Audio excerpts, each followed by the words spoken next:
கிருத்திகாங்கிற பொண்ணு தான் அமையும் அப்படின்னு. என்ன பொண்ணு அமைச்சு? கிருத்திகா தானே?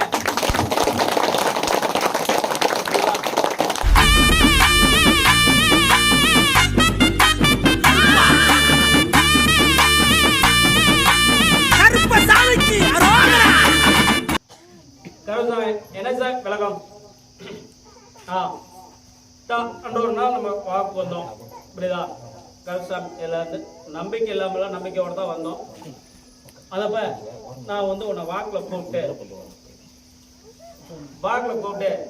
என்னப்பா கல்யாணத்துக்கு வந்துக்கிறியா, உன்னோட பையனோட கல்யாணத்துக்கு வந்துக்கிறியா அப்படின்னு சொல்லி, சரி நான் அந்த கல்யாணத்தை நான் முடிச்சு வைக்கிறேன், சொன்னேன் கல்யாணத்தை முடிச்சு வைக்கிறேன் அப்படின்னு சொல்லி சொன்னேன். ஒன்றும் பிரச்சனை இல்லை, நீ கலங்க வேண்டாம், முடிச்சு கொடுத்துட்றேன். சும்மா வந்து முடிச்சு கொடுத்துறேன்னு சொல்லிட்டா சரிப்படாது இல்லையா? அந்த பொண்ணோட பேரையும் நான் சொல்லிடுறேன் அப்படின்னு சொன்னேன் இல்லையா? ஒன்றும் பிரச்சனை இல்லை, நீங்கள் தேட தேவையில்ல, அந்த பையனா விருப்பம் எப்படி அந்த பையனா விருப்பம் இதாகும். ஒரு மற்றவர் வந்து சொல்லலை, அது வேண்டாம், புரியுதா? பையனா தேடிக்குவான். கிருத்திகாங்கிற பொண்ணு தான் உன் பையனுக்கு அமையும் அப்படின்னு சொல்லி சொன்னேன். அப்படித்தான் சொன்னேன், கிருத்திகாங்கிற பொண்ணு தான் அமையும் அப்படின்னு. என்ன பொண்ணு அமைச்சு? கிருத்திகா தானே?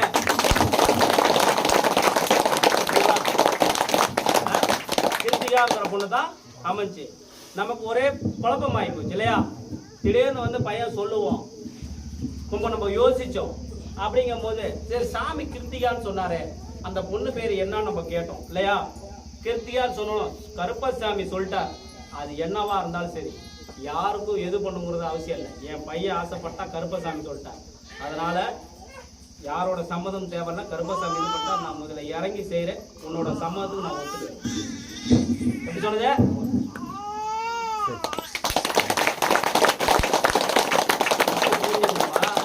யாரும் ஒத்துக்க மாட்டாங்க இல்லையா?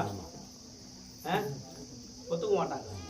அதில் சில விஷயங்கள் இது பண்ணிவிட்டு கருப்பசாமி நான் சொன்ன வார்த்தைக்கு வசரம், அந்த கல்யாணத்தில் பையன் ஆசைப்பட்டா கருப்பசாமி அன்னைக்கே பேரை குறிச்சிட்டாரு, இல்லைன்னா நம்ம ஒத்துக்க மாட்டோம் இல்லையா? அப்போ சிறப்பாக இருக்கும், நல்லா இருக்கும். அப்படி என் மேலே நம்பிட்டே இல்லையா? அப்போ நான் காப்பாற்றணும் இல்லையா? அதை புரியுதா?